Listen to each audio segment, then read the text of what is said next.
Shalom, salam berkat dari kami untuk pendengar sekalian. Saat ini pendengar akan diberkati dengan program Hari Ini Harinya Tuhan bagian yang ke-8. Sebuah program rohani tentang doktrin Alkitab yang menolong kita untuk semakin tertanam dalam kebenaran firman dan bertumbuh dalam kemuliaan. Bersama hambanya, Pendeta Gilbert Lumwendong, STH. Banyak orang merasa doktrin Alkitab sebagai sesuatu yang membingungkan. Tetapi tahukah saudara bahwa doktrin Alkitab intinya adalah memahami Alkitab dengan benar, dengan pemahaman yang sistematis, sehingga kita terus dapat tertanam di dalam kebenaran firman, sehingga kita terus bertumbuh di dalam kemuliaan Allah.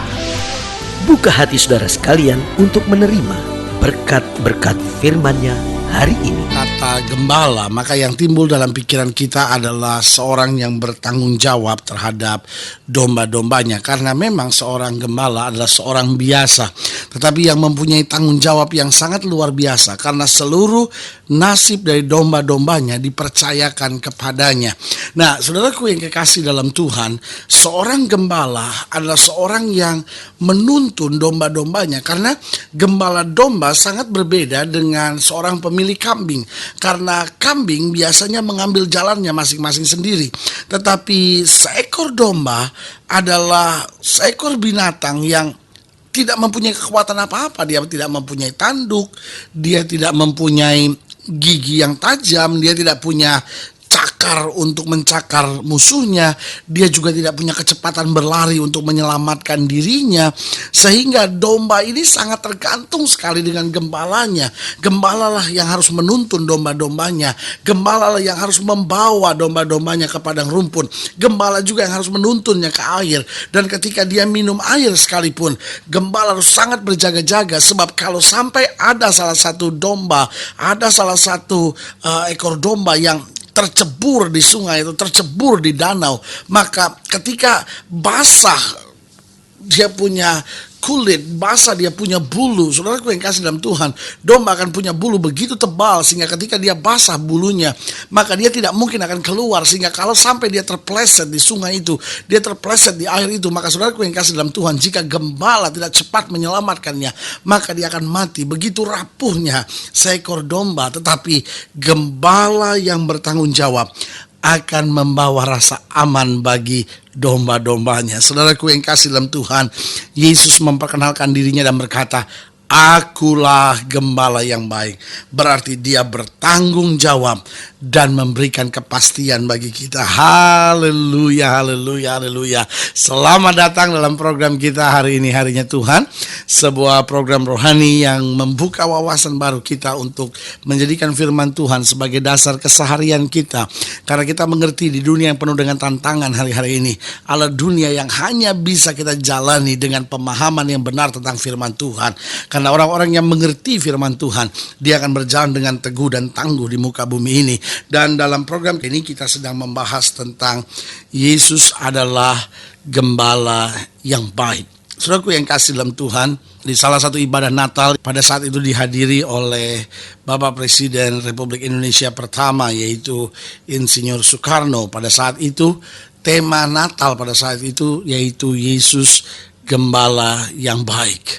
Lalu Bapak Presiden pada saat itu sempat sebelum memulai speech, sebelum memulai kata-kata sambutan, Bapak Presiden pernah berkata begini, bahwa tema ini sebetulnya keliru. Dan orang mungkin terkejut karena kita mengerti beliau bukan seorang yang beragama sama, sehingga ketika dia berkata tema ini keliru, mungkin setiap pendeta, setiap orang Kristen yang ada di situ berpikir, loh, kenapa dia mau ajar kita orang? Tetapi kemudian dia berkata begini, Yesus gembala yang baik, itu salah. Karena Yesus adalah gembala yang sangat-sangat baik. Saudaraku yang kasih dalam Tuhan, kalimat itu mengingatkan kepada kita bahwa kita nggak punya kata-kata yang cukup untuk menggambarkan kebaikan Tuhan. Tetapi keberadaan bahwa dia adalah gembala, dan gembala yang baik atau gembala yang sangat-sangat baik, itu mengingatkan kepada kita bahwa dia bertanggung jawab, dia menjamin hidup kita, dia mencukupi segala keperluan kita. Haleluya. Nah, kita sedang membahas Yohanes pasal 10, Yohanes pasal 10 ayat yang pertama sampai ayat yang ke-21. Yohanes pasal 10 ayat yang pertama sampai ayat yang ke-21. Buka Yohanes pasal 10 ayat yang pertama sampai ayat yang ke-21. Demikian firman Tuhan. Aku berkata kepadamu, sesungguhnya siapa yang masuk ke dalam kandang domba dengan tidak melalui pintu, tetapi dengan memanjat tembok, ia adalah seorang pencuri dan seorang perampok. Jadi Yesus mau menjelaskan, kalau kamu adalah gembala, kamu harus hati-hati. Domba adalah seekor binatang yang cukup lemah. Tetapi domba juga punya nilai yang mahal. Karena di samping keberadaannya sebagai seekor binatang, bulunya juga mahal untuk dijual pada saat itu. Nah, Yesus mau menegaskan bahwa aku berkata kepadamu, sesungguhnya siapa yang masuk dalam kandang domba dengan tidak melalui pintu, tapi dengan memanjat tembok, ia adalah seorang pencuri dan seorang perampok. Ayat 2, tetapi siapa yang masuk melalui pintu, ia adalah gembala domba. Nah, Yesus mau menjelaskan ada orang-orang yang mempengaruhi kamu, tapi aku gembala yang baik bagi kamu. Ayat 3, untuk domba-dombanya, penjaga membuka pintu, dan domba-dombanya mendengarkan suaranya, dan ia memanggil domba-dombanya masing-masing menurut namanya, dan menuntunnya keluar. Jika semua dombanya telah dibawanya keluar, ia berjalan di depan mereka, dan domba-domba itu mengikuti dia, karena mereka mengenal suaranya. Tetapi seorang asing pasti tidak mereka ikuti, malah mereka lari daripadanya, karena suara orang asing tidak mereka kenal. Itulah yang dikatakan Yesus dalam perumpamaan kepada mereka, tapi mereka tidak mengerti apa maksudnya. Ia berkata demikian kepada mereka. Maka kata Yesus sekali lagi, aku berkata kepadamu, sesungguhnya akulah pintu ke domba-dombaku itu. Semua orang yang datang sebelum aku adalah pencuri dan perampok, dan domba-domba itu tidak mendengarkan mereka. Akulah pintu, barang siapa masuk melalui aku, ia akan selamat, dan ia akan masuk dan keluar dan menemukan padang rumput. Pencuri datang hanya untuk mencuri dan membunuh dan membinasakan. Aku datang supaya mereka mempunyai hidup dan mempunyainya dalam segala kelimpahan. Saya ulangi sekali lagi. Pencuri itu datang, iblis itu datang hanya untuk mencuri perhatian kita, lalu kemudian membunuh iman kita, dan kemudian membinasakan jiwa kita. Tetapi aku datang, Yesus jelaskan, supaya mereka mempunyai hidup, dan bukan hanya sekedar hidup, tetapi mempunyainya dalam segala kelimpahan. Akulah gembala yang baik.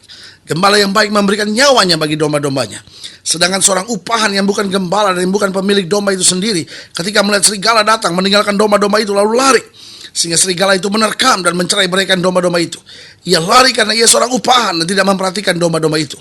Akulah gembala yang baik, dan aku mengenal domba-dombaku, dan domba-dombaku mengenal aku. Sama seperti Bapa mengenal aku, dan aku mengenal Bapa, dan aku memberikan nyawaku bagi domba-dombaku. Ada lagi padaku domba-domba lain yang bukan dari kandang ini. Domba-domba itu harus kutuntun juga, dan mereka akan mendengarkan suaraku, dan mereka akan menjadi satu kawanan dan satu gembala. Bapa mengasihi aku oleh karena aku memberikan nyawaku untuk menerimanya kembali.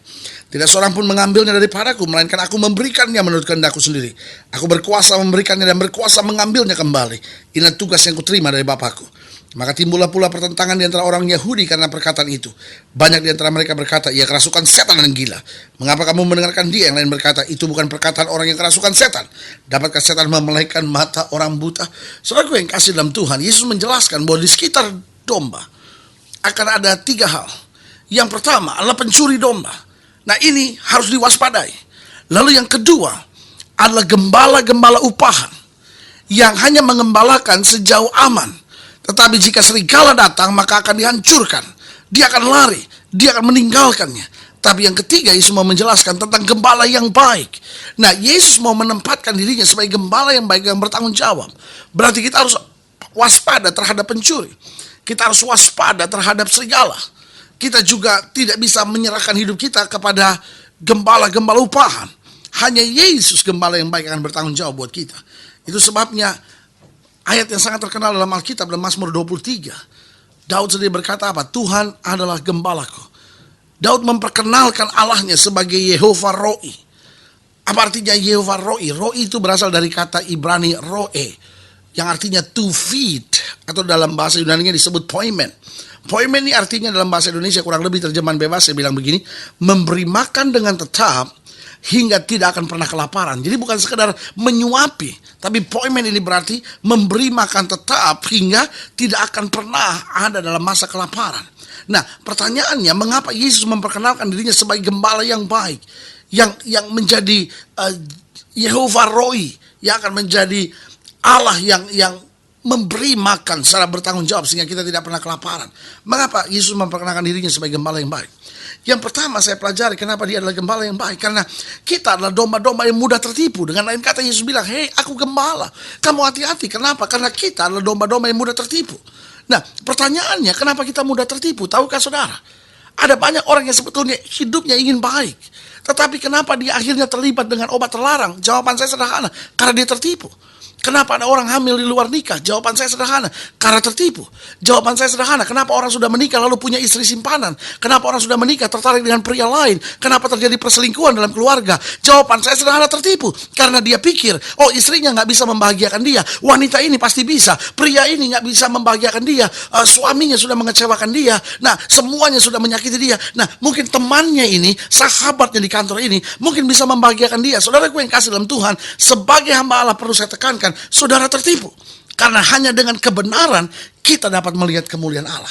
Berarti sekali lagi saya ulangi, mengapa Yesus memperkenalkan dirinya sebagai gembala yang baik? Karena kita adalah domba-domba yang mudah tertipu.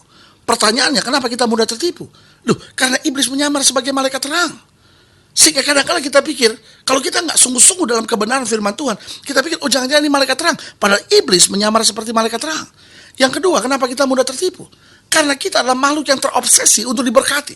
Kita selalu berpikir tentang sukses, kita selalu berpikir tentang maju, kita selalu berpikir tentang kemenangan. Dan kadang-kala iblis menawarkan jalan kemenangan yang mudah. Di situ kita tertipu.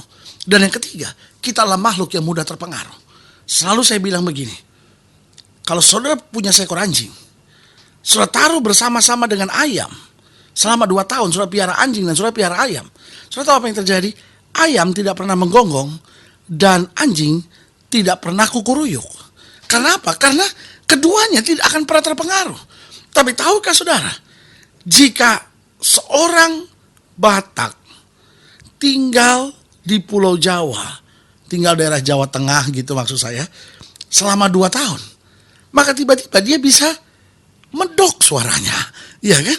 Aksen-aksennya mulai aksen-aksen Jawa. Sementara orang Jawa ini dipindahkan ke Medan atau dipindahkan ke Tarutung. 2 tahun kemudian, tiba-tiba dia sudah mulai beraksen-aksen seperti orang Batak. Jawaban saya sederhana, kenapa itu bisa terjadi? Karena pada prinsipnya manusia adalah makhluk yang mudah terpengaruh. Itu sebabnya Alkitab tegas bilang, pergaulan yang buruk menghancurkan kebiasaan yang baik. Dan yang kedua yang penting, mengapa Yesus memperkenalkan dirinya sebagai gembala yang baik? Yang pertama, sudah saya jelaskan, karena kita adalah domba-domba yang mudah tertipu. Kenapa kita mudah tertipu? Sudah saya jelaskan. Karena iblis menyamar seperti malaikat terang. Karena kita adalah makhluk yang terobsesi untuk selalu diberkati. Yang ketiga, karena kita adalah makhluk yang mudah terpengaruh. Tapi yang kedua, mengapa Yesus memperkenalkan dirinya sebagai gembala yang baik? Karena musuh kita iblis itu selalu mau mengambil keuntungan dari kelemahan-kelemahan kita. Makanya Alkitab dengan tegas bilang, jangan beri kesempatan kepada iblis. Nah saudaraku yang kasih dalam Tuhan, itu sebabnya Yesus bilang, akulah gembala yang baik. Kamu punya kekurangan. Kalau kamu tidak dekat dengan aku, iblis mau memakai kelemahan-kelemahan kamu dan merampasnya dan menjatuhkan kamu. Dia mau mencari keuntungan dari kelemahan kamu. Tetapi sebagai gembala yang baik, aku akan bertanggung jawab menuntun hidupmu. Haleluya. Saudaraku yang kasih dalam Tuhan, kalau saudara ingin didoakan secara khusus, saudara hubungi kami boleh melalui telepon, melalui surat, atau saudara kunjungi website kami. Dan secara khusus juga kami mau berdoa melalui program ini bagi setiap saudara sekalian. Saudara-saudara yang mau didoakan secara khusus sudah boleh taruh tangan kanan saudara di dada dan kita berdoa. Bapa dalam nama Yesus, hamba doa buat yang sakit, hamba doa buat yang berbeban berat, hamba doa buat setiap mereka yang mungkin hari-hari ini sedang tertipu oleh hal-hal dunia, oleh dosa, oleh tawaran-tawaran daging, oleh keberadaan iblis yang menyamar sebagai malaikat terang. Hamba berdoa di dalam nama Yesus, Tuhan jamah, Tuhan pulihkan, Tuhan bangkitkan, Tuhan kerjakan mujizat. Sehingga kembali hari ini kami boleh bangkit menyadari bahwa Yesus adalah gembala yang baik yang menuntun kami dalam kemenangan. Terima kasih Bapa, dalam nama Yesus kami berdoa. Haleluya. Amin, amin, amin, amin. Saudaraku yang kasih dalam Tuhan, kita sudah berdoa. Ingat, dia gembala yang baik. Apapun bebanmu, apapun masalahmu, dia akan bertanggung jawab buat hidupmu. Inilah saat buat kita untuk bangkit, tetap dekat dengan dia, bersemangat, bersuka cita menghadapi segala perkara. Karena kita tahu roh yang ada di dalam kita lebih besar dari roh yang ada dalam dunia ini. Sampai berjumpa pada program berikut. Doa saya menyertai saudara. Dan ingat, jadikan hari ini harinya Tuhan. Haleluya.